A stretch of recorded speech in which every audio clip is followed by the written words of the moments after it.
जिसने मां बाप को भगवान माना, भगवान स्वयं उसके द्वार पर खड़े रहे। यही है पुंडलीक की महिमा। भक्तों, दर्शन भक्ति में आपका स्वागत है।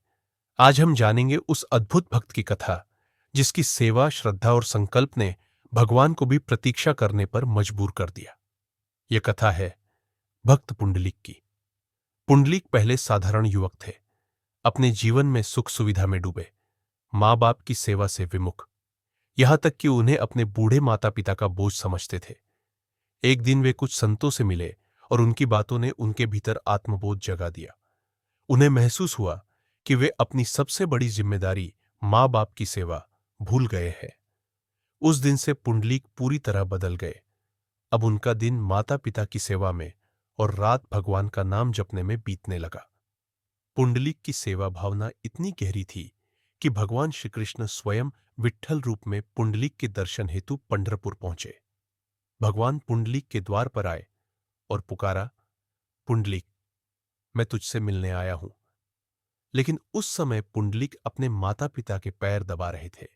उन्होंने भगवान से मिलने के लिए उठना उचित नहीं समझा, बल्कि उन्होंने एक ईंट उठाकर बाहर फेंकी और कहा, प्रभु, कृपया इस पर खड़े रहिए, मैं सेवा पूर्ण कर लूं, तब आपके चरणों में आ जाऊंगा।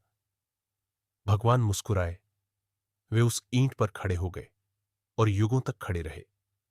आज भी पंढरपुर में जो भगवान विट्ठल की मूर्ति है, वह इसी मुद्रा में खड़ी है, हाथ कमर पर, पांव के नीचे ईंट और चेहरा भक्त की प्रतीक्षा में। भगवान ने पुंडलीक से कहा, जिसने माता पिता की सेवा को भक्ति माना, उसे मेरा दर्शन पाना अवश्य है। भक्तों, पुंडलीक की कथा हमें सिखाती है, भक्ति केवल मंदिरों में नहीं होती, वो सेवा में छुपी होती है। माता पिता की सेवा ही ईश्वर की सच्ची पूजा है। जहां प्रेम और कर्तव्य है, वहां भगवान स्वयं प्रकट होते हैं।